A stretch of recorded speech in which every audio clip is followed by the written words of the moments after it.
వందనాలు తెలియజేస్తున్నాను. మధ్యాహ్నము మనం 3వ వర్తమానంకు వెళ్ళాలి. మనం అపోస్తల కార్యగ్రంథము 1వ అధ్యాయం నుంచి వరుసగా 4 వర్తమానాలు ఉన్నాయి అని వింటూ వచ్చాం కదా. మొదటిది యేసు ప్రభు గురించిన సంగతులు చూసాం క్లుప్తంగానే. రెండోది ఈ లోకంలో మనం ఎందుకున్నాం, సాక్షులై ఉండాలి అనే విషయాన్ని మనం నేర్చుకోం. మూడోది ఇప్పుడు మధ్యాహ్న సమయంలో మనము ఏం నేర్చుకోవాలి? మూడోది యేసు ప్రభు ఒక రెండవ రాకడ. మీరు అలర్ట్గా ఉంటారని అంటున్నాను, కానీ మీ మీద దోషారోపణ చేయట్లేదు. సభ చూస్తే రెండో రాకడ జరిగిపోయినట్లు ఉంది. చాలామంది ఎత్తబడారు. లేదులే, కొందరు బయటకు వచ్చినారు, ఇంకా యాక్టివ్ అవుతారని. మనందరికీ కూడా చాలా ఆసక్తికరమైన విషయం యేసు ప్రభు ఒక రెండవ రాకడ. పర్వాలేదు బ్రదర్, ఇక్కడి నుంచి కనబడుతున్నారులే నాకు. కానీ ఈ దినాల్లో ఇవే ఎక్కువ ప్రజలు వినడానికి ఆశపడుతున్నారు. ఒక దేవుని దాసుడు చాలా బాధతో వ్యక్తిగతంగా పంచుకున్న అంశం చెప్తున్నాను. ఆయన ఒక చోట మీటింగ్కి వెళ్ళారు. యేసు ప్రభు గురించి ఆయన చెప్తూ వచ్చారు. చెబుతూ వచ్చేటప్పటికి సంఖ్య తగ్గుతూ వచ్చిందంట. ఏంటంటే యేసు ప్రభు గురించి చెప్తున్నారని. అయితే సాయంత్రం కూడిక అయిపోయిన తర్వాత నెక్స్ట్ డేకి అనౌన్స్ చేస్తాం కదా. నెక్స్ట్ డేకి ఒక అనౌన్స్మెంట్ జరిగిందంట. అదేంటి అంటే, రేపు దేవుని దాసుడు అంత్యక్రీస్తు గురించి చెప్తారు అని చెప్పారంట. రేపు దేవుని దాసుడు ఎవరి గురించి చెప్తారు? యాంటీ క్రైస్ట్ గురించి ఆయన రేపు మాట్లాడబోతున్నారు అంటే నెక్స్ట్ డే మార్నింగ్ హాల్ అంతా నిండిపోయిందంట. ఈ దినాల్లో మనం క్రీస్తు గురించి వినడానికి ఇష్టపడట్లేదు. ఎవరి గురించి వినాలని ఇష్టపడుతున్నాం? యాంటీ క్రైస్ట్ కదా. ఎంత విచారం. అలాగే యేసు ప్రభు ఒక రెండవ రాకడ చాలా ఆసక్తికరమైన విషయము. కానీ ఎందుకో క్రైస్తవ ప్రపంచము విశ్వాసంగా మనము కూడా దీని మీద ఎక్కువ దృష్టి ఉంచట్లేదు. నిజంగా చెప్పాలి అంటే యేసు ప్రభు ఎప్పుడొస్తాడు అని బైబిల్ ఏదైనా రాయబడి ఉందా అంటే చాలా విశ్వాసులు ఏం చెప్తారంటే యేసు ప్రభు వస్తాడని చెప్పాడు, కానీ ఎప్పుడు వస్తాడని బైబిల్లో రాయబడలేదని చెప్పేవారుగా ఉన్నారు. అవునా? మీరేమంటారు? యేసు ప్రభు ఎప్పుడు వస్తాడు బైబిల్లో రాయబడి ఉందా అమ్మా? చూసారా, అన్నీ రాయబడి ఉందండి. ఎవరైనా అడిగారనుకోండి యేసు ప్రభు ఎప్పుడు వస్తాడు బైబిల్లో రాయబడి ఉంటే ప్రభు చెప్పాడు, ఇదిగో నేను త్వరగా. ఏ బైబిల్లో రాయబడిన మాట అదే. యేసు ప్రభు రాకడ గురించి బైబిల్ చెప్తున్న సత్యం ఏంటంటే, ఇదిగో నేను త్వరగా వస్తున్నాను, అంతే. ఎంత త్వరగా వస్తాడో మనకు తెలియదు, కానీ ఆయన త్వరగా వస్తున్నాడు. యాకోబు తన పత్రికలో రాస్తూ ఇలాగ అంటున్నాడు. చూడండి, యాకోబు పత్రిక 5వ అధ్యాయం. నెమ్మదిగా మనం మెసేజ్లోకి వెళ్తున్నాం. మనం 3వ వర్తమానం చూడాలి. అది రెండవ రాకడ గురించిన సంగతులు. చూద్దాం ఎంత చూడగలమో మనకున్న సమయంలోనే. కానీ యాకోబు తన పత్రికలో ఇలాగ అంటున్నాడు. చూడండి 8వ వచనం, లేకపోతే 7 నుంచే చదువుదాం. 7, 8. ప్రభు రాకడ వరకు ఎలాగుండాలంట? ఓపిక కలిగి ఉండుడి.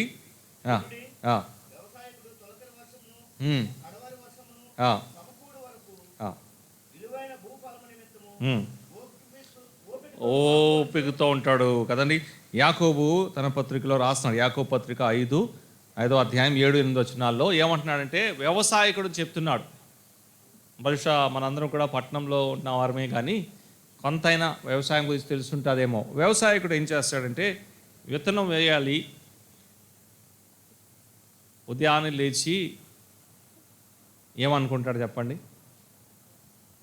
బహుశా ఇవాళ మధ్యాహ్నం వరకు వర్షం పడవచ్చేమో, నేను భూమిని సిద్ధపరిచి విత్తనాలు వేయడానికి రెడీగా ఉండాలి అని ఉదయాన్నే లేవగానే ఆలోచన దేని గురించి? వర్షం పడతాదేమో, మధ్యాహ్నం వరకు వర్షం పడతాదేమో. మధ్యాహ్నం అయిపోయింది, భోజనం తింటున్నాడు, వర్షం పడలేదు, ఏమనుకుంటాడు? బహుశా సాయంత్రం లోగా వర్షం పడుతుందేమో, నేను రెడీగా ఉండాలి. సాయంకాలం అయిపోయింది, ఇంటికి వెళ్ళిపోతున్నాడు. ఇంటికి వెళ్ళి రాత్రికాల భోజనం చేస్తూ పడుకునే ముందు ఏమనుకుంటాడు? బహుశా రాత్రి ఏదైనా వర్షం పడుతుందేమో, మార్నింగ్కి నేను రెడీగా ఉండాలి. రాత్రి కూడా వర్షం పడలేదండి. నెక్స్ట్ డే ఏమనుకుంటాడు చెప్పండి? నిన్న పడలేదు కదా, ఇవాళ పడతాడేమో అని. మనం కూడా అంతే. ఈ సంవత్సరం అంతా అయిపోతుంది కదా, ఇంకా ఒక 20 days ఉన్నాయిలేండి. అయినా సరే ఈ సంవత్సరం అయిపోతుంది కదా అనుకుందాం. అలాగే 2025లో యేసుప్రభు రాలేదు కదా, కాబట్టి ఏమనుకోవాలి? ఇప్పుడు 26లో వస్తాడేమో. కానీ మనం ఏమైపోయాం? దీనికి వ్యతిరేకం, రివర్స్ అయిపోయాం. 2026లో రాలేదు, 25లో రాలేదు కదా, కాబట్టి 26లో కూడా రాళ్లే అనేదే మన విశ్వాసులు ఎలా ఉన్నాం. చాలా విచారకరమైన విషయం. విశ్వాసి ఎప్పుడు కూడా యేసు ప్రభు ఎంత త్వరగా వస్తాడో అంత మంచిది అని ఆలోచన చేయాలి. అయితే ఈ ధ్యానంలో చాలా విషయాలు ఉన్నాయి. థియరీ పార్ట్ని నేను తగ్గిస్తాను, ప్రాక్టికల్గానే మాట్లాడతాను. అయితే దానికి ముందు ఒక మాట చెప్తాను, ఎందుకంటే సూచనలు అన్నారు కాబట్టి చాలా సూచనలు ఉన్నాయి. కానీ అవన్నీ కూడా యేసు ప్రభు ఈ లోకంలో ప్రత్యక్షమయ్యడానికి, కానీ సంఘానికి ఆయన ఏ సూచనలు ఇవ్వలేదు. సంఘానికి ఒకటే సూత్రము, ఇదిగో నేను త్వరగా వస్తున్నాను, అంతే. కానీ చరిత్రాత్మకంగా, అంటే థియరీ తగ్గిస్తున్నాను కదా, దాంట్లో ఒక విషయం చెప్తాను. ఒకసారి ప్రకటన గ్రంథంకి రండి, ఎంత బాగుందో పదజాలాలు చూడండి. ప్రకటన గ్రంథము 2వ అధ్యాయంలో ప్రభు ఇలా ప్రస్తావిస్తున్నాడు చూడండి. 5వ వచనం, 2:5. ప్రకటన గ్రంథము 2వ అధ్యాయం 5వ వచనం.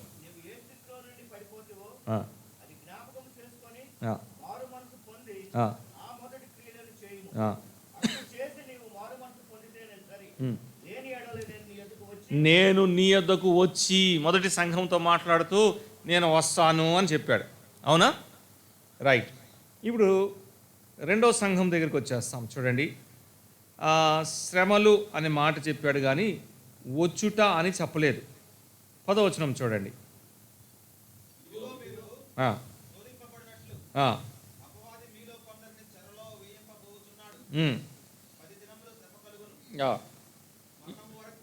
అంతే, ఏమీ చెప్పలేదు. నేను వస్తాను ఇవి అవన్నీ చెప్పలేదు. కానీ మొదటి సంఘంతో ఏం చెప్పాడు? నేను వచ్చుచు ఉన్నాను, లేకపోతే నేను వచ్చినప్పుడు అన్నాడు. కాబట్టి ఆ 2 కాలాలు. ఇప్పుడు 3వ సంఘం నుంచి ప్రభు ఏం చెప్తున్నాడో చూద్దాం చూడండి. అదే 2వ అధ్యాయంలో మనం ఉన్నాం కదా, 16వ వచనం. ఎస్, అండర్లైన్ చేసి.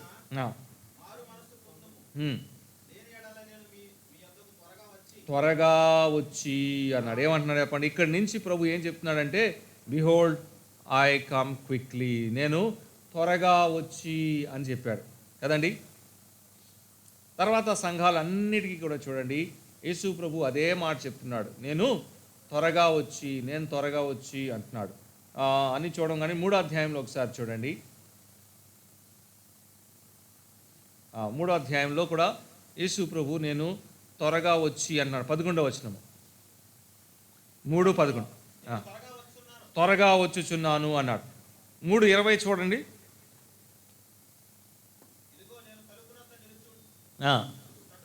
చాలు. ఏంటి వ్యత్యాసం? వచ్చేసాడు. Very good, God bless you అన్న. వచ్చేసాడు ఆయన. మొదటి సంఘంతో ఏం చెప్తూ వచ్చాడు? నేను వచ్చినప్పుడు అన్నాడు. 2వ సంఘంతో శ్రమల గుండా వెళ్ళు, నువ్వు నమ్మకంగా ఉండు అని చెప్తున్నాడు. 3వ సంఘంతో మాట్లాడుతూ నేను త్వరగా వచ్చుచున్నాను అన్నాడు. త్వరగా వచ్చుచున్నాను అన్నాడు. చివరి సంఘం దగ్గరికి వచ్చినప్పటికీ అటువంటి వార్నింగ్ ఏమ్స్ లేవు. ఎక్కడ వచ్చేసాడు? ఆయన వచ్చేసాడు. కాబట్టి ఇప్పుడు మనము లౌదికీయ సంఘ కాలంలో ఉన్నాము. యేసు ప్రభు ఎప్పుడైనా రావచ్చు, ముందు కూడా రావచ్చు, కానీ మనం ఇంకా సమీపంగా ఉన్నాము. అయితే కొందరు చాలామంది ఇలా చెప్తూ ఉంటారు, ఇది నేనేమి నిర్ధారించట్లేదు, ఊరికనే మీరు కొంచెం యాక్టివ్ అవుతారని ఒక మాట ఇలా చెప్తాను, ఒక ప్రశ్నతోనే. యేసు ప్రభు, చాలా జాగ్రత్తగా విని చెప్పండి, యేసు ప్రభు ఒక మరణ పునరుత్థానమై ఎన్ని సంవత్సరాలు అయ్యాయి?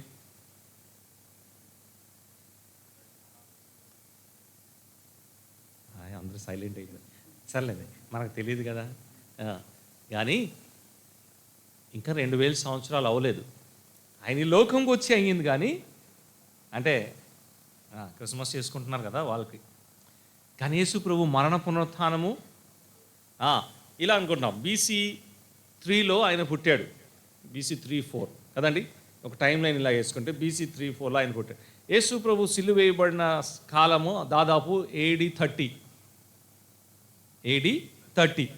సో ఈ 30 years, ఈ 3 years 33 years సరిపోయింది కదా. BC 1, 2, 3 కదండి. BC 3 అంటే తర్వాత ఇక్కడ 0 నుంచి మళ్ళీ 30కి వెళ్తుంది కదా.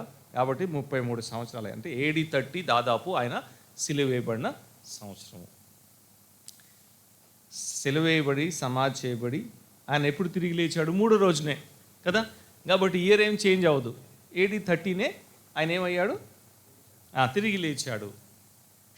తిరిగి లేచిన ఎన్ని దినాల తర్వాత పరలోకానికి వెళ్ళాడు అంటే 40 days. అంటే వాళ్ళకి అది మొదటి సంవత్సరం, మనకి ఏప్రిల్ మేలో వస్తుంది. కాబట్టి ఇయర్ అయితే చేంజ్ చేయదు. అంటే AD 30లోనే ఆయన ఎక్కడికి వెళ్ళాడు? పరలోకంకి వెళ్ళారు. ఇలా అనుకుందాం. కాబట్టి యేసు ప్రభు ఒక మరణ పునరుత్థానము, పరలోకంకి వెళ్ళడము 2030లో 2000 సంవత్సరాలు అవుతాయి. మీకు అర్థమైందా? ఎప్పుడు అవుతాయి చెప్పండి? 2030లో. ఎంత దూరం ఉన్నాం మనం కదా. అంటే మనం అంటే ఇలాగ వచ్చేస్తున్నాం. యేసు ప్రభు ఈ రాత్రే ఇలా మాట్లాడుతుండగానే ఆయన రావాలని ఆశపడుతున్నాం. ఆమీన్ అంటున్నాం. కానీ ఒక విషయం జ్ఞాపకం ఉంచుకోవాలి. ఏంటంటే మనం మాత్రము చాలా సమీపంగా ఆయన రాకడకు సమీపంగా ఉన్నాం. This is a generation who will see the Lord coming. అంటే యేసు ప్రభు రాకడిని చూసే తరం ఇది. విశ్వాసులుగా మనం చూస్తాం, ఆశిస్తాం కదండి.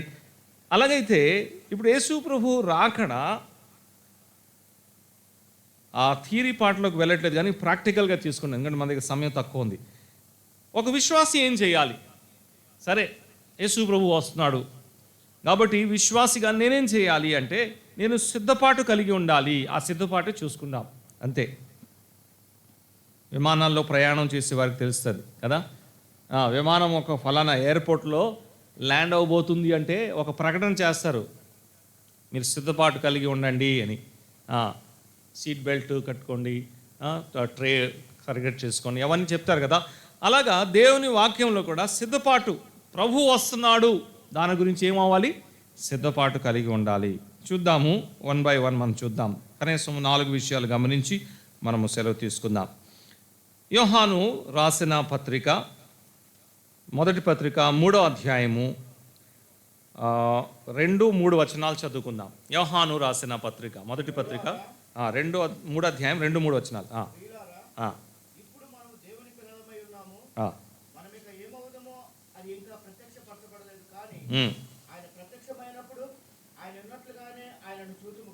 ఆయన ఉన్నట్లుగానే ఆయన చూద్దాము కనుక ఆయన పోలి ఉందము కానీ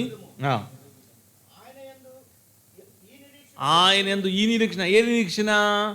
ఆయన వస్తాడు, ఆయన వచ్చినప్పుడు నేను ఆయన చూస్తాను, ఆయన్ని నేను పోలి ఉంటాను. ఆయన యందు ఈ నిరీక్షణ కలిగిన ప్రతివాడు ఆయన ఎలాగైతే పవిత్రుడై ఉన్నాడో, ఇది నా సిద్ధపాటులో మొట్టమొదటిది, పరిశుద్ధమైన జీవితము జీవించాలి. యేసు ప్రభు వస్తాడు అని నిరీక్షణ నాకు ఉంటే నేనేం చేయాలి? ఆయన ఎలాగా పరిశుద్ధంగా జీవించాడో నేను కూడా అలాగనే పరిశుద్ధంగా జీవించాలి. మానవ కోణంలో ఈ మాట నేను చెప్తున్నాను. యేసు ప్రభు ముమ్మాటికి ఆయన పరిశుద్ధుడు, పాపము లేనివాడు, దేవుడే మానవుడిగా ఈ లోకంలో వచ్చాడు. కానీ ఒక మాట జ్ఞాపకం ఉంచుకుందాం. ఏంటి అంటే మానవ హద్దుబాటులోనే ఇది. మళ్ళీ యేసు ప్రభు గురించి కాకుండా మనం అర్థం చేసుకోవడానికి ఈ భాష. యేసు ప్రభు ఈ లోకంలో పరిశుద్ధంగా జీవించాడు. ఆయన పరిశుద్ధుడు, పాపం లేనివాడు. కానీ యేసు ప్రభు ఇంకొక విషయం ఎరిగి ఉన్నాడు. అదేంటి అంటే ఆయన తండ్రి యొద్దకు వెళ్ళాలి, ఆయన తండ్రికి తాను కనపరుచుకోవాలి కదా. యోహాను సువార్తలో ఆ మాట ఉంది కదా, 13వ అధ్యాయంలో 3 చదువుదాం చూడండి. యోహాను సువార్త 13వ అధ్యాయంలో 3వ వచనం చూడండి.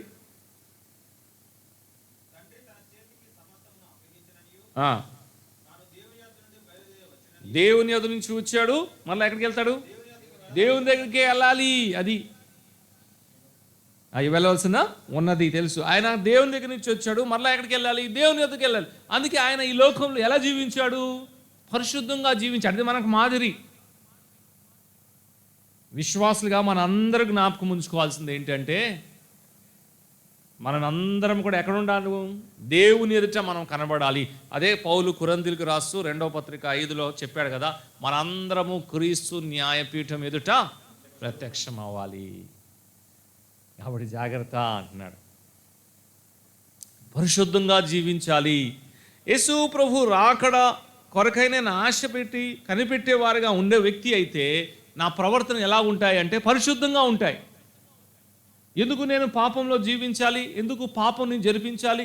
ఎందుకు నేను అజాగ్రత్తగా జీవించాలి? నేను నా ప్రభు ఎదుట కనబడాలి కదా. ప్రత్యక్ష గుడారంలో పరిచర్య చేసే యాజకులు ఎందుకు పరిశుద్ధంగా ఉండాలి? దేవుడు వాళ్ళకి చెప్పాడు కదా, నువ్వు పరిశుద్ధంగా జీవించాలి. ఎక్కడా? పరిశుద్ధ గుడారంలో పరిచర్య చేసే యాజకుడు ఎక్కడ పరిశుద్ధంగా ఉండాలి?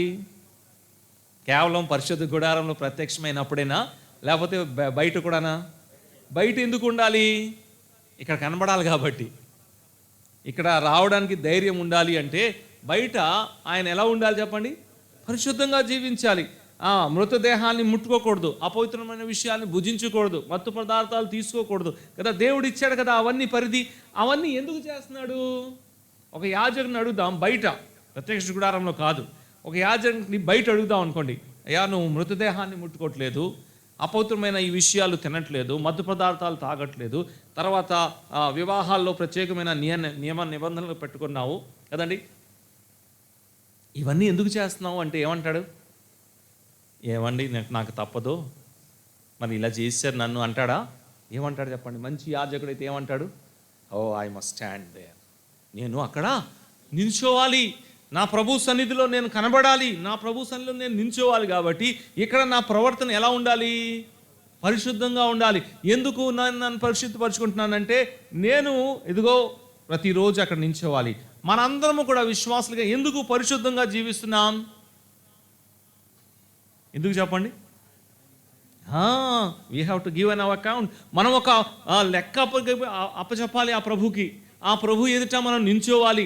ఆ ప్రభు ఎలాగైతే పరిశుద్ధంగా జీవించాడో మనము కూడా అలాగనే పరిశుద్ధంగా జీవించాలి. నూతన నిబంధనలో అతి కష్టమైన ఆజ్ఞ ఏంటి చెప్పాలా? మీరు చెప్తారా? 2 అతి కష్టమైన ఆజ్ఞలండి. అది ఈజీయే. నిన్ను వరి నీ పురువాలని చాలా ఈజీ. అది కూడా అది పర్లేదమ్మా, మాట్లాడినివ్వండి, నో ప్రాబ్లం, మంచిదే.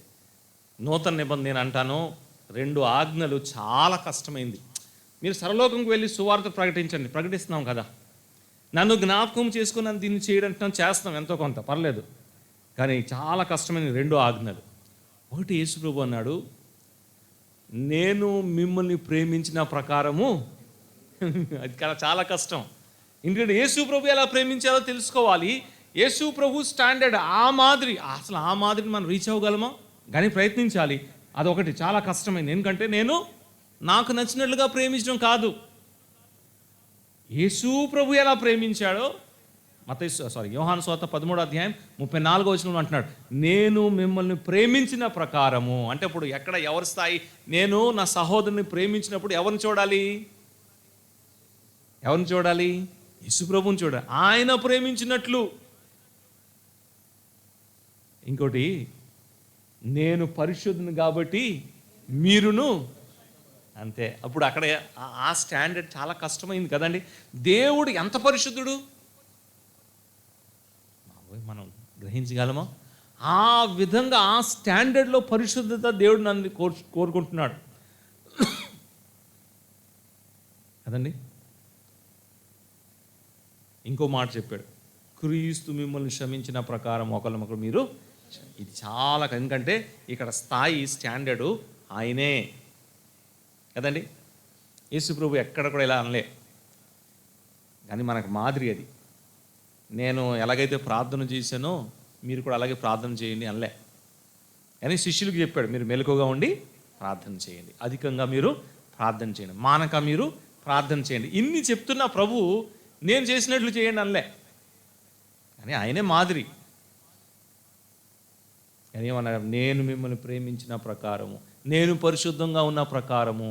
కాబట్టి పరిశుద్ధత, నేను పరిశుద్ధంగా జీవించుట నాకేం చెప్తుంది అంటే నేను ప్రభు ఎదుట నించడానికి సిద్ధంగా ఉన్నాను.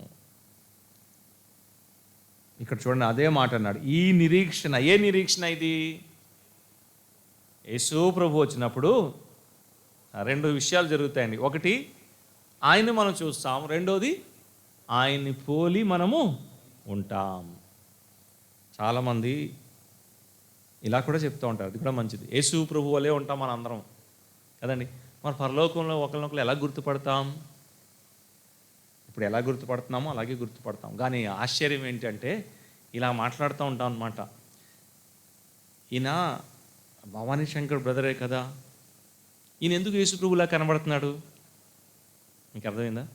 అంటే అప్పటికే ప్రభువుని చూస్తుంటాం కదా, ఆయన వచ్చినప్పుడు ఆయన మనము చూద్దాం. కాబట్టి ప్రభు ఎలా ఉన్నాడో మనం చూస్తాం, మనందరం కూడా ప్రభు వలే ఉంటాం. కానీ ఎలా కనబడతాం? మనం ఒకరికొకరు గుర్తిస్తూ ఉంటాం.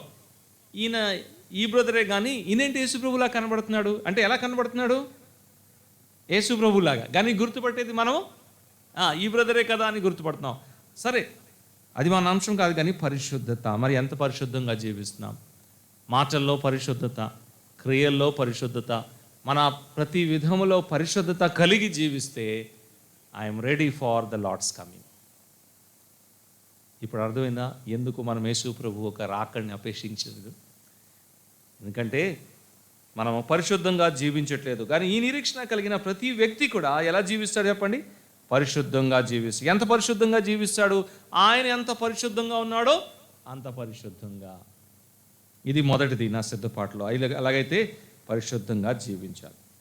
మరి ఒక వ్యక్తి, ఒక విశ్వాసి పరిశుద్ధంగా జీవించగలడా? ఇంక జవాబు ఏంటి? జీవించగలడా? జీవించలేడా? ఏదైనా పర్లేదు, చెప్పండి. జీవించగలడు. ఎందుకు? ప్రభు మనకు వనరులు ఇచ్చాడు, ప్రభు మనకి సహాయం ఇచ్చాడు.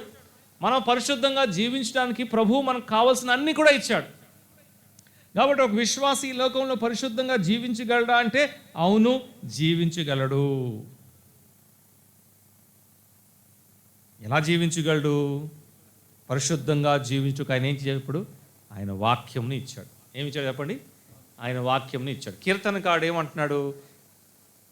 నీ ఆ మాట చాలా బాగుంటుంది, తెలుగులో చాలా బాగుందండి. అది చదువుతాను నేను, చూడండి. 119వ కీర్తన, అంతే కదా? 11వ వచనం చదువుంది. ఎప్పుడైనా ఆ మాటను మీరు గమనించుంటారేమో. వండర్ఫుల్ అండి, తెలుగులో చాలా బాగుంది. మళ్ళా చదువుదాం. నీ ఎదుట.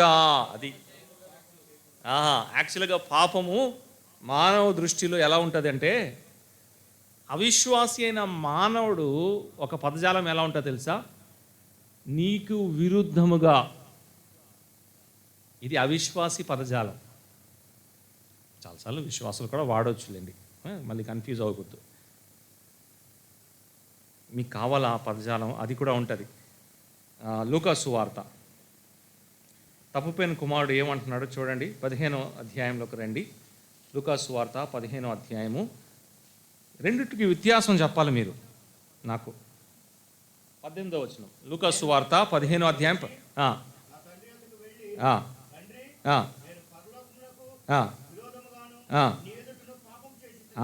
విరోధముగాను అన్నాడా లేదా?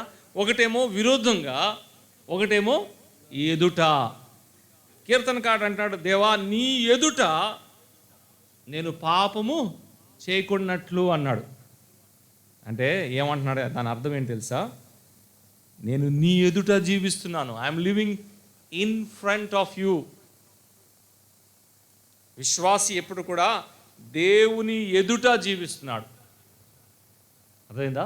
ఆ విషయాన్ని గమనించాలి. కాబట్టి విశ్వాసి చేసే పాపము ఎక్కడ జరుగుతుంది? దేవుని ఎదుట జరుగుతుంది. మీకు అర్థమైందా? అవిశ్వాసులు కూడా దేవుని, ఎందుకంటే దేవునితో ఏమి దాచి లేదు, కానీ వాళ్ళకి ఆ సెన్స్ లేదు కాబట్టి వాళ్ళు ఏమనుకుంటారు, నేను పాపం చేసినప్పుడు దేవుడు చూడలేదు అనుకుంటారు. వాళ్ళు పాపం విషయంలో తెలుసుకున్నప్పుడు అయ్యో దేవునికి విరుద్ధంగా చేశానే పాపం అనుకుంటారు, కానీ దేవుని ఎదుట చేశాను అనేది విశ్వాసికి ఆ సెన్స్ వస్తుంది. దావీదు అంటున్నాడు, దేవా నీ ఎదుట అన్నాడు కదండి. నీ ఎదుట అంటే ఇన్ ఫ్రంట్ ఆఫ్ యూ, దేవుని ఎదుట మనం జీవిస్తున్నాం.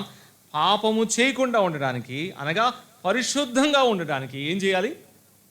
పాపము, పరిశుద్ధత. పాపం లేకపోతే ఒక వ్యక్తి పరిశుద్ధుడు, ఆ విషయాన్ని జ్ఞాపకం ఉంచుకోవాలి. చూడండి అక్కడే చెప్తున్నాడు 119వ కీర్తన, ఈ 2 పదజాలం వచ్చింది. 9వ వచనం చూడండి. శుద్ధి అన్నాడు కనుక అది పరిశుద్ధతతో ఉన్నది, ముడిపడింది. పాపము లేకపోతే పరిశుద్ధత, పరిశుద్ధుడు అంతే కదండి. సో పాపము చేయకుండా ఉండడానికి ఏముంది ఇప్పుడు మన దగ్గర? దేవుని వాక్యం ఉంది. వాక్యానుసారంగా ఒక విశ్వాసి జీవిస్తే ఏం చేయలేడు? పాపం చేయలేడు. అది వాక్యానుసారంగా ఒక విశ్వాసి నడుస్తే ఎలా నడుస్తాడు? పరిశుద్ధంగా నడుస్తాడు. కాబట్టి ఇప్పుడు మనకు దేవుని వాక్యం మనకు ఉందా లేదా అంటే ఉంది. దేవుని వాక్యం నన్ను ఏం చేస్తుంది? ఆయన ఎలాగైతే అసలు యేసు ప్రభు పరిశుద్ధంగా అంటే మానవ హద్దుబాటులో మరలా, ఎందుకంటే యేసు ప్రభు దైవత్వాన్ని చాలా జాగ్రత్తగా హ్యాండిల్ చేయాలి, మానవత్వం ఇక్కడ చాలా జాగ్రత్తగా హ్యాండిల్ చేయాలి. కానీ మనం అర్థం చేసుకున్న భాషలో మాట్లాడతాం కాబట్టి ఇటువంటి పదజాలం వస్తుంది. కానీ యేసు ప్రభు దేవుని ఎదుట ఎలా పరిశుద్ధంగా జీవించాడు? అంతే. ప్రతిదీ ఎలా చేశాడు చెప్పండి? వాక్యానుసారంగా చేశాడు. దేవుని ఎదుట యేసు ప్రభు పరిశుద్ధంగా జీవించుటకు, అంటే మానవుడిగా వచ్చాడు కదా, మానవుడిగా యేసు ప్రభు దేవుని ఎదుట పరిశుద్ధంగా జీవించుటకు యేసు ప్రభు వాక్యానుసారంగా జీవించాడు. వాక్యం ఏం చెప్తే అదే చేశాడు యేసు ప్రభు.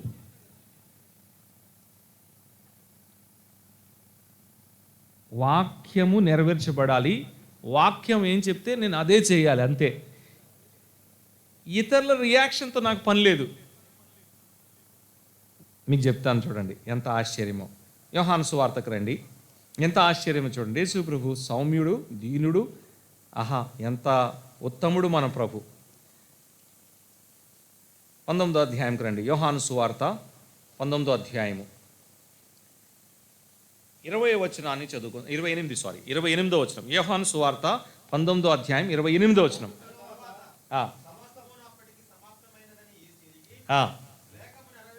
చూడండి, లేఖనము నెరవేర్చినట్లు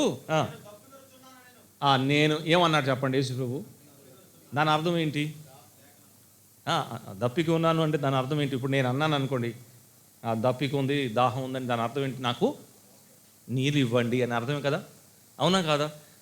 యేసు ప్రభు ఎందుకు అన్నాడు ఈ మాట? అక్కడే చెప్పాడు ఎందుకన్నాడు. లేఖనం ఏమండి చూడండి, మానవ రీతిగానే ఆలోచిస్తున్నాం.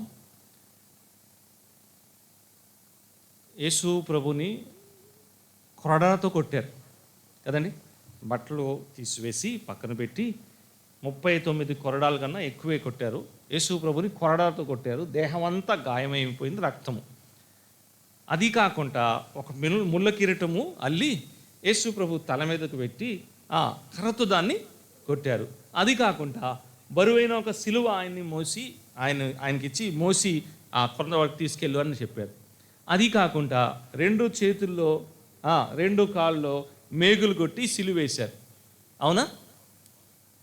ఇంత చిత్రహింస పెట్టిన వారు నీళ్ళు ఇస్తారా? మీకు అర్థమైందా? మీకు అర్థమైందా? అయినా ప్రభు ఏమన్నారు చెప్పండి? ఉమ్మేశారండి. యేసు ప్రభు ముఖం మీద ఉమ్మేశారు. నీళ్ళు ఇస్తారా?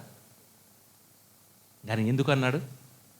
లేఖనము నెరవేర్చబడాలి. ఎందుకన్నాడు చెప్పండి? ఎంత దీనుడండి, ఎంత సౌమ్యుడు ఆయన. మనసులో ఎటువంటి బాధ లేకుండా దేవుని వాక్యము నెరవేర్చబడాలి కాబట్టి ఏమడిగారు చెప్పండి? దాహము అన్నాడు. అప్పటికి వాళ్ళు ఇవ్వలేదులేండి కదా, నీరు ఇవ్వలేదు, చిరక ఇచ్చారు. యేసు ప్రభు సౌమ్యుడు. ఈ విషయం మనకు అర్థం అవ్వాలి. దేవుని లేఖనము చదివినప్పుడు ప్రభు టోన్ ఏదైతే ఉందో అది గ్రహించగలిగితే మనం ప్రభువులో చాలా సంతోషిస్తాం. ఇంకో మాట చెప్తాను చూడండి. యోహాను సువార్తలోనే మనకు తెలిసిందే కదా, అవసరం లేదు. 2వ అధ్యాయంలోకి ద్రాక్షారసం అయిపోతే మరియా యేసు ప్రభు దగ్గరికి వెళ్ళి వారికి ద్రాక్షరసం అయిపోయిందంటే యేసు ప్రభు ఏమన్నాడు కదండి, రూడ్గా ఏమనలే, చాలా దీనత్వంతో చాలా సౌమ్యుడిగా యేసు ప్రభు ఈ మాట అన్నాడు. ఎలా చెప్పగలమంటే ఆ మాట విని మరియా ఏమాత్రము అభ్యంతరపడలే. మరియా ఏమాత్రము కూడా అభ్యంతరపడలేదు. మరియా మనసు ఏమాత్రము నొప్పబడలేదు కదండి. పరిచారక దగ్గరికి వెళ్ళి ఇలాగ అనలే, ఆయన ఏమో ఇలాగ అంటున్నాడు, ఇంకా ఆయనతో పని అవదు, రండి మనం వేరే మార్గం చూద్దాం అనలే. యేసు ప్రభు చెప్పిన విధానంలోనే మరియాకు అర్థమైపోయింది, he is going to do something. అంత దీనుడు అండి, అంత సౌమ్యుడు. లేఖనానికి ఎంత విలువిచ్చాడో యేసు ప్రభు మనకు అర్థమవుతుంది. విశ్వాసులుగా మనం ఇస్తున్నామా? విశ్వాసులుగా దేవుని వాక్యానికి మనం విలువిచ్చి వాక్యానుసారంగా మనం జీవిస్తే పాపము చేయకుండా చాలా సందర్భాల్లో మనము ఉండగలము. అది ఒకటి. రెండవది ఏం చేయాలి చూడండి. పౌలు చెప్తున్నాడు రోమిలకు రాసిన పత్రిక 13వ అధ్యాయం. ఈ మాటలన్నిటిలో కూడా రాకడ సంబంధించిన, అంటే ప్రభు అయిన యేసుక్రీస్తు ఒక రెండో రాకడ సంబంధించిన సూచన వచనాలు ఉన్నాయి. రోమిలకు రాసిన పత్రిక 13వ అధ్యాయము 11 నుంచి చదువుదాం. చూడండి 11. కాలం నెరిగి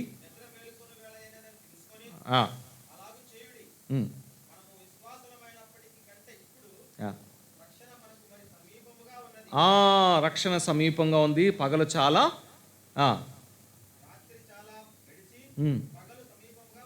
ఇవన్నీ దేన్ని సూచిస్తుంది? యేసు ప్రభు రాకడిగా. కాబట్టి ఇప్పుడు ఏం చెప్తున్నాం? 13వ వచనం లేకపోతే 12 నుంచే చదువు. అందరిలో కూడిన ఆటపాటలైనను మత్తైనను లేకయు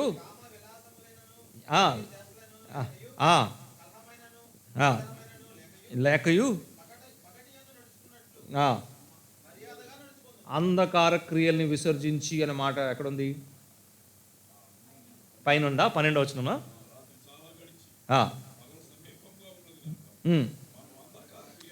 అంధకార క్రియల్ని విసర్జించి అన్నాడు. మీకు 2 మాటలు చెప్తాను, మీరు ఎలా పట్టుకుంటారో నాకు తెలియదు. 11వ వచనంలో ఓ మాట చూడండి. 11వ వచనంలో ఎలా అర్థం చేసుకుంటారు? 11వ వచనం చదువుదాం.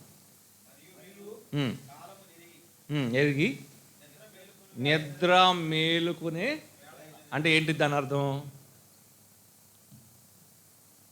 2 సెన్స్లు ఉన్నాయిలేండి, 2 సెన్స్ ఉన్నాయి. నేను రెండోదే చెప్తున్నాను. మొదటిది మీకు తెలుసు, అంటే మనం జాగ్రత్తగా జీవించాలి, పడుకోకూడదు, లేకపోతే మెలకుగా ఉండాలని. నిద్ర మేలుకునే వేళ అంటే it's a time of resurrection. యేసు ప్రభు వచ్చినప్పుడు ప్రభునందు నిద్రించిన వారు ఏమవుతారు? తెస్సలోనికి రాసి చెప్పాడు కదా, ఆయన వచ్చినప్పుడు మొదటిగా ఏం జరుగుతుంది? ఎవరైతే ప్రభునందు నిద్రించారు, మృతులు అనట్లేదు అక్కడ, అదే వర్డ్ యూస్ చేయడు. ప్రభునందు నిద్రించిన వారు ఏమవుతారు అంటే అదేంటి? ప్రభునందు నిద్రించే వారు మేలుకునే వేళ అంటే ఏంటి?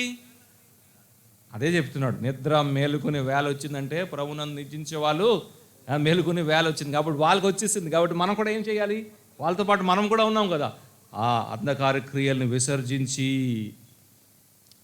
విశ్వాసి అంధకారంలో లేడు కానీ అంధకార క్రియలు చేసే అవకాశం ఉంది, అవునా కాదా? పేతురు ఏమంటున్నాడు? చీకట్లో నుంచి తన ఆశ్చర్యకరమైన వెలుగులు. కాబట్టి ఇప్పుడు విశ్వాసి అంధకారంలో ఉన్నాడా లేదా? అయ్యో లేదు. చీకట్లో నుంచి మనం ఎక్కడికి వచ్చాం? వెలుగులోకి వచ్చాం. కాబట్టి మన చీకట్లో లేము, కానీ చీకటి క్రియలు చేసే అవకాశము. వ్యత్యాసం అర్థమవుతుందా? స్కూల్ పిల్లలు ఎలా చేస్తారంటే, అనుకోండి రాత్రికాల సమయంలో ట్యూషన్ జరుగుతుంది ఇక్కడ, అది ఊరికిన ఎగ్జాంపుల్ ఇది. ఒక ట్యూషన్ జరుగుతుంది అంటే మేము చిన్నప్పుడు ట్యూషన్లో అలా చేసేవాళ్ళం అనమాట. ఇప్పుడు ఎవరు మీరు చేయొద్దు. 7-8 టైంలో ట్యూషన్ జరుగుతుంది. అందరూ ఒకే రూమ్లో ఎలా కూర్చున్నాము, చిన్నపిల్లలందరం కూడా కూర్చున్నాము. వెంటనే కరెంట్ పోయింది ఓకేనా? ఏం చేస్తారు? గట్టిగా అరుస్తారు, లేకపోతే పక్కవాడిని గిల్లుతారు, ఏదైనా బుక్ చింపేస్తారు, లేకపోతే ఏదైనా పెన్ దొరికితే మన జేబులో పెట్టేసుకుంటాం కదండి. ఎందుకు? చీకటి అయ్యింది కాబట్టి. అది అంధకార క్రియలని అర్థం చేసుకోండి. కరెంట్ వచ్చేసింది అనుకోండి,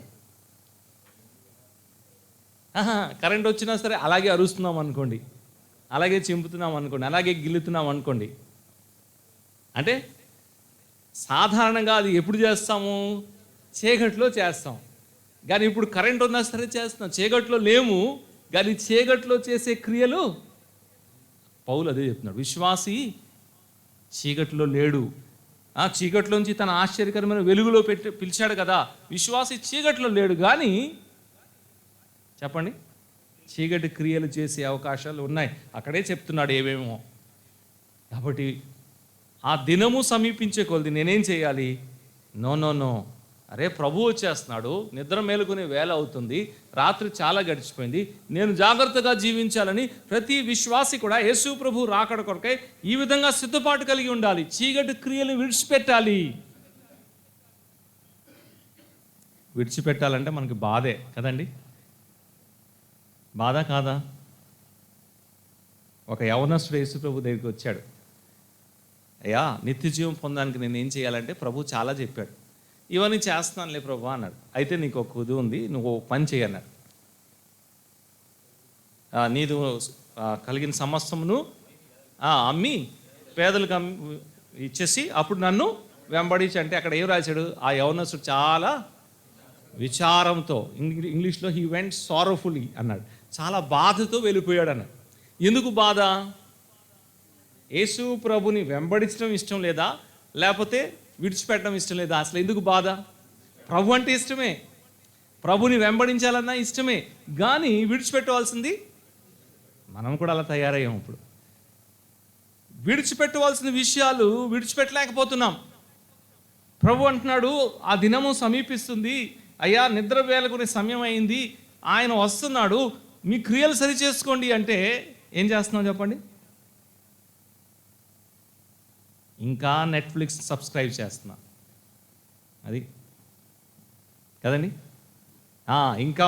ఇంకా రీఛార్జ్లు ఇంకా పెంచుతున్నాం, ఇంకా 1 GB సరిపోవట్లేదు, ఇంకా డైలీ 2 GB కావాలి కదా, అవునా కాదా? అరే ఇవన్నీ మానుకోండిరా అంటే ఏమవుతుంది చెప్పండి? ఇంకా యూట్యూబ్, ఇన్స్టాగ్రామ్, ఫేస్బుక్, నెట్ఫ్లిక్స్, ఇది అది, ఈ సీరియల్, ఆ సీరియల్, ఈ ప్రోగ్రామ్, అల్లరితో కూడిన ఆటపాటలు. ఒకవైపు ఏమో ప్రభు వచ్చేస్తున్నాడు, మనమేమో ఎలా ఉంటున్నాం చెప్పండి? ఏం చేయాలి? ప్రభు వస్తే ఏం చేస్తారు చెప్పండి? ప్రభు వస్తే లూకా ఒక వార్నింగ్ చెప్పాడండి. అది చదివినప్పుడు నాకు కూడా చాలా భయం వేస్తుంది. భయంతోనే చదువుదామే. లూకా సువార్తలోకి రండి, 12వ అధ్యాయంకి రండి. లూకా సువార్త 12వ అధ్యాయం 47వ వచనం చూడండి. లూకా సువార్త, అందరూ తీసి చదువుదాం. ఈ వచనం మనకి భయం పుట్టించాలి. లూకా సువార్త 12వ అధ్యాయము 47వ వచనం రాసుకొని ఉంచండి మీ బైబిల్లో. తన యజమానిని చిత్తము ఎరిగిని సిద్ధపడక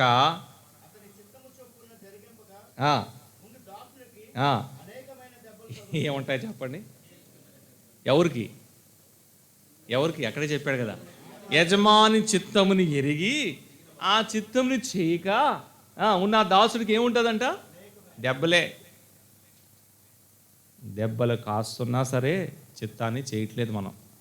యజమాని చిత్తం మనకు తెలుసు ఏంటి? పరిశుద్ధంగా జీవించాలి, ఈ అంధకార క్రియల్ని విసర్జించాలి, ఈ తెలుసు. అయినా సరే ఏం చేయట్లేదు? వాటిని విసర్జించట్లేదు. ఆ యజమాని వచ్చినప్పుడు ఏం జరుగుతుంది? దెబ్బలు కదండి. జాగ్రత్త. ఇది రెండోది. మూడోది వచ్చేద్దాం సిద్ధపాటులో. మూడు అయిపోయింది కదా, మనం ముగించాలి. ఇది మనకు బాగా తెలిసిందే. హెబ్రీ పత్రిక 10వ అధ్యాయం 24వ వచనం చదువుదాం. మూడోది, ఆయన రాకడ కొరకై నా సిద్ధపాటులో మొదటిది నేను పరిశుద్ధంగా జీవించాలి, రెండోది నేను అంధకార క్రియల్ని విసర్జించాలి, మూడోది కొందరు మానుకున్నట్లు సమాజముగా కూడుకున్నట మానక ఆ దినము అంటే ఏ దినము? ప్రభు రాకడే. ఈ అన్ని వచనాల్లో ఆ వచనాలు ఉన్నాయి. ఆ దినము సమీపించే కొలది ఏం చేయాలి? చాలు, మరి ఎక్కువగా చేయండి. అసలు సంఘ కూడికలు ఎలా ప్రారంభమయ్యాయి? ఒక మాట చూద్దాం, కొంత సమయం తీసుకుందాం. లేదు పర్లేదు, ఎవరికైనా అర్జెంట్గా డ్యూటీ అవన్నీ వెళ్ళాలంటే పర్లేదు. ఓకే. అపోస్తల కార్యగ్రంథము 2వ అధ్యాయంకు రండి. సంఘ కూడికలు ప్రారంభం చెప్పాడు. ఇందాకలా దేవుని దాసులు భారంతో ప్రకటించారు ఈ మాటలు కదా. అపోస్తల కార్యగ్రంథము 2వ అధ్యాయం 46 వచనము చూడండి. 46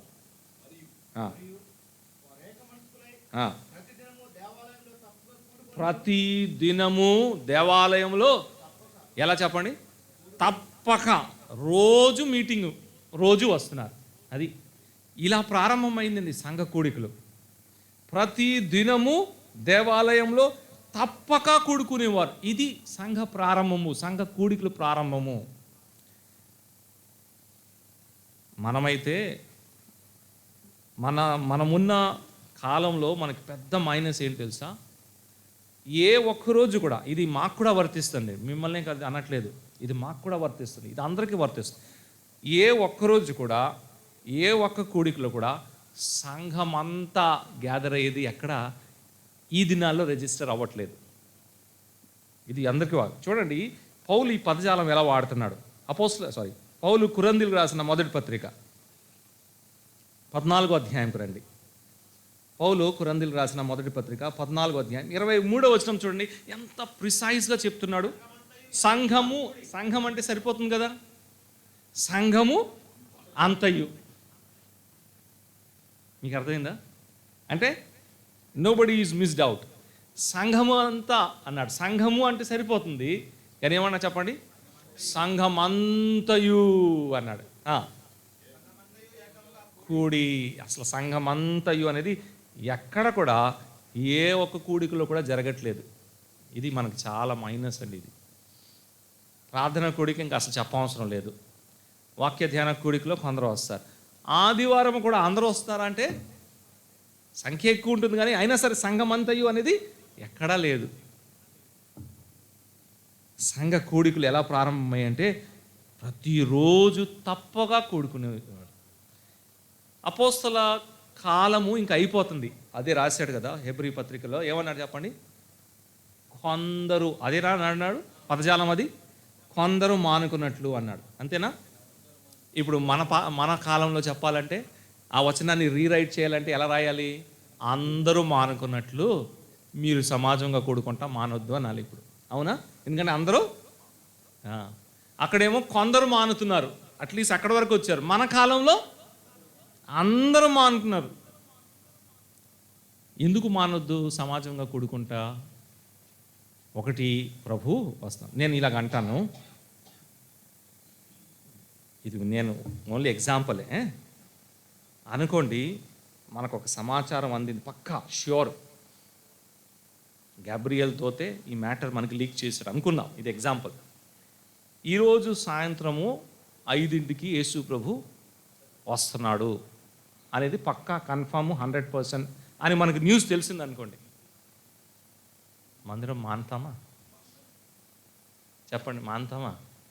ప్రార్థన మానుతామా? వాక్యం మానుతామా? సహవాసం మానుతామా? మన ఫ్రెండ్ ఫోన్ చేసి, రే ఇవాళ మంచి మ్యాచ్ పెట్టారా, గ్రౌండ్లో వచ్చారా అంటే కుదరదు అంటాం కదండి. అరే నీకు ఇవ్వాల్సిన 10,000 ఉంది, రా వచ్చి తీసుకెళ్ళు అంటే అసలు నేను రాను, అసలు ఎక్కడా మిస్ అవ్వకూడదు యేసు ప్రభు. కానీ ఎందుకు మనం మానుకుంటున్నాం? ఇప్పుడు వస్తాడు యేసు ప్రభు కదండి. అనేకులు మానుకోవడానికి కారణము ప్రభు రాకడ జరగలేదులే, వీళ్ళు చెప్పారు కానీ అలాగ అవ్వలేదులే అని. ఇంకో మాట చెప్తాను, ఇది బాధ్యతతో చెప్పాలి కాబట్టి చెప్తాను. ఇది ఎలాగొచ్చేసిందో మనకు తెలియదు. ఇది చెప్పినప్పుడు చాలా పెద్దవాళ్ళని కూడా నేను ఎదుర్కొన్నాను.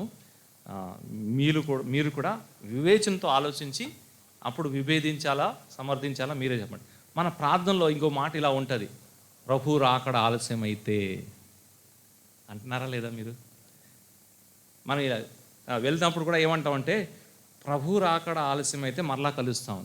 ఆ పదజాలం వాడకూడదు బ్రదర్, దయచేసి గమనించండి. ప్రభు రాకడ ఆలస్యంలో అయితే అనే మాట మాట్లాడితే మనం 2 మాటలు చెప్తున్నాం. ఒకటి, ఫస్ట్ ప్రభు సమయం చెప్పలేదు. ఒకవేళ ప్రభు సమయం చెప్పి ఆ సమయం దాటి వేస్తే అది ఆలస్యం. 10 గంటలకు వస్తానని చెప్పి 5, 10, 1కి వచ్చినా అది ఆలస్యమే కదండి. ప్రభు సమయం చెప్పలేదు ఫస్ట్. సపోజ్ అలాగే అన్నాను అనుకోండి, ప్రభు రాకడ ఆలస్యం అయితే అంటే, ఆలస్యం అంటే మాటకు అర్థం ఏంటి? మాట తప్పుట. మీకు అర్థమైందా? మాట తప్పుట అది. ప్రభు మాట తప్పుతాడా అంటే మనం ఏమంటాం, ఒకవేళ ప్రభు మాట తప్పితే అది మన అర్థం. నేను 10 గంటలకు వస్తాను అన్నాను, 11కి వచ్చాను, నా మాట నేను తప్పానా లేదా? What does it shows about my character? మాట తప్పేవాడు ఇతనా? అవునా? ఒక వ్యక్తి ప్రభు రాకడ ఆలస్యం అయితే అని అంటున్నాడు అంటే he is expecting Lord to bypass his word. ఆయన మాట తప్పుతాడేమో. అసలు అలా ఎందుకు అనుకోవాలి మనం? ఎవరు అనుకుంటున్నారండి? మీకు చెప్తాను ఎవరు అనుకుంటున్నారు. చూడండి, మత్తయి సువార్త 24వ అధ్యాయం. ఎవరు అనుకుంటున్నారు ఇలాగా? ఇక్కడ 4వ పాయింట్ ఉంది, ఆ 2 చూసి మనం ముగించేస్తాం. మత్తయి సువార్త 24వ అధ్యాయంకి రండి. ముందు నేను చెప్తున్న పాయింట్ కంప్లీట్ చేసి 4వ పాయింట్కి వస్తాను. 48వ వచనం చూడండి. దుష్టుడైన దాసుడు ఏమనుకుంటున్నాడు? ఎవరు అనుకుంటున్నారు చెప్పండి, ఇప్పుడు చెప్పండి. యజమాను ఆలస్యం చేస్తున్నాడా, ఇతను అనుకుంటున్నాడా? అటువంటి వాడిని ప్రభు ఏం పేరు పెట్టాడు? ఈ దుష్టుదాసుడు ఏమనుకుంటున్నాడంటే నా యజమాను ఆలస్యము చేస్తున్నాడు అని అనుకుంటున్నాడు. పేతురు ఏం చెప్పాడు? కొందరు అనుకున్నట్లు ప్రభు చేయట్లేదు, కానీ కొందరు అనుకుంటున్నారు ప్రభు రాకడా. ఈ 2 క్లియర్ కదా. ప్రభు మాట తప్పేవాడు కాదు. ఒకవేళ మనం ఇలా అంటున్నాం అనుకోండి, ప్రభు రాకడ ఆలస్యం అయితే మరలా కలుస్తామంటే ఒకవేళ ప్రభు మాట తప్పితే అని అంటున్నాం. అసలు ఆయన ఏ డేటు చెప్పలేదు, ఏ టైము చెప్పలేదు, కాబట్టి ఆలస్యం అనేది క్వశ్చనే లేదు. ఒకవేళ ఆయన చెప్పాడంటే అదే సమయానికి వస్తాడు, ఆయన మాట తప్పేవాడు కాదు. కాబట్టి సవరణ చేసుకొని నేను ఇలా అంటాను, ప్రభు మనకి ఇంకా సమయం ఇస్తే మళ్ళా కలుస్తాం అంతే. కానీ సమాజముగా కూడుకుంటాం మానక, కానీ మనం మానవేస్తున్నాం. కూడికల్లో చాలామంది హాజరు అవ్వలేకపోతున్నాం, అనేకమైన పనులు పెట్టుకుంటున్నాం, అనేకమైన విషయాల కొరకై మనం వెళ్తున్నాం. కానీ నా మొదటి ప్రాధాన్యత దేవుని బిడ్డలతో దేవుని స్థలములో నేను ఉండుట. నేడు సంఘాల కూడికలు ఎందుకు పలచబడుతున్నాయంటే ప్రభు రాకడ అనే ఒక అంశము మనము మన మనసులో ఉంచుకోవట్లేదు. నిజంగా చెప్పండి, అంటే మిమ్మల్ని ఎవరిని కూడా, ఇది నేను స్టడీ పాయింటే, ఇది నాకు కూడా వర్తిస్తుంది.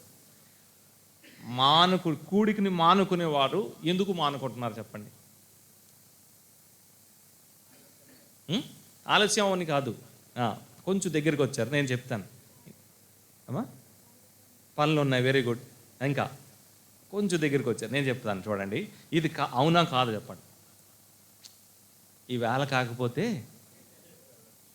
ఎవరిచ్చారు నీకు ఆ భరోసా రేపు ప్రభు వచ్చేస్తే? అంటే నువ్వేమనుకుంటున్నావు, ఈవేళ ఆదివారం మానేసి నెక్స్ట్ ఆదివారంకి నేను నెక్స్ట్ ఆదివారం ఉంది కదా, ఎవరు చెప్పారు ఉందని?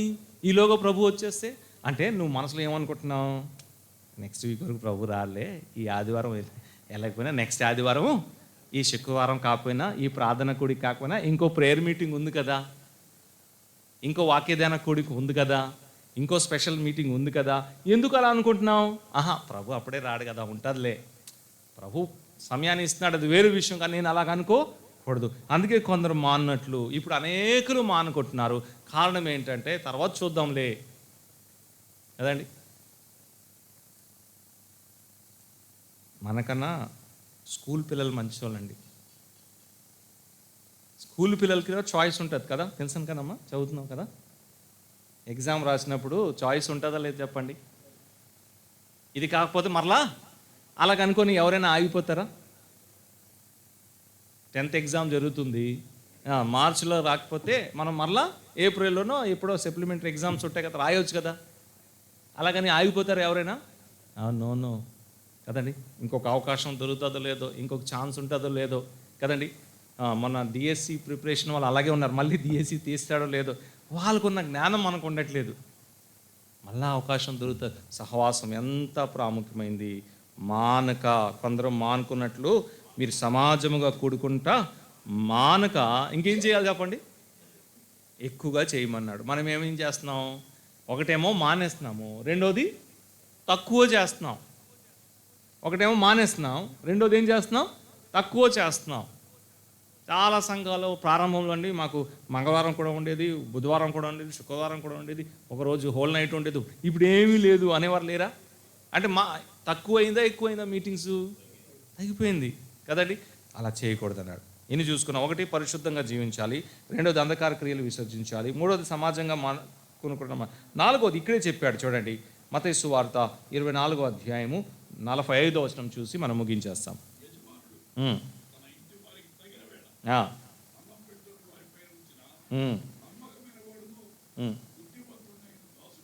ఎవడు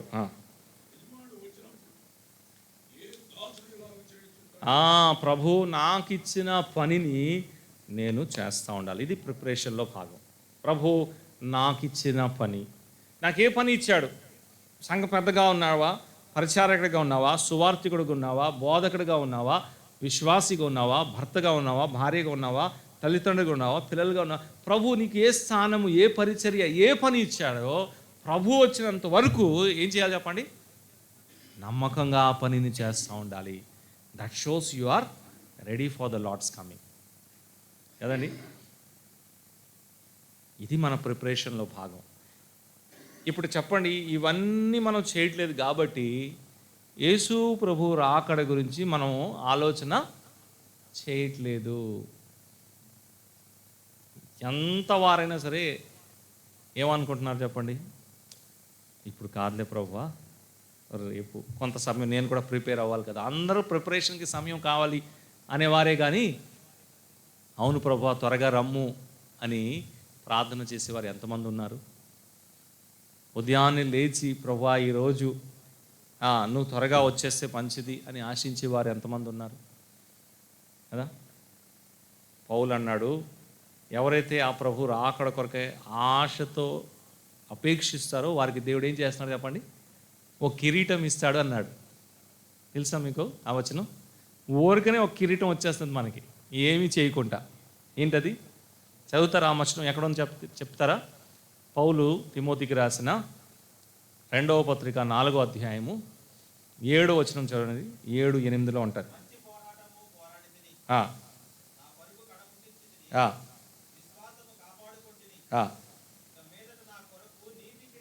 నీతి కిరీటము అన్నాడు. అది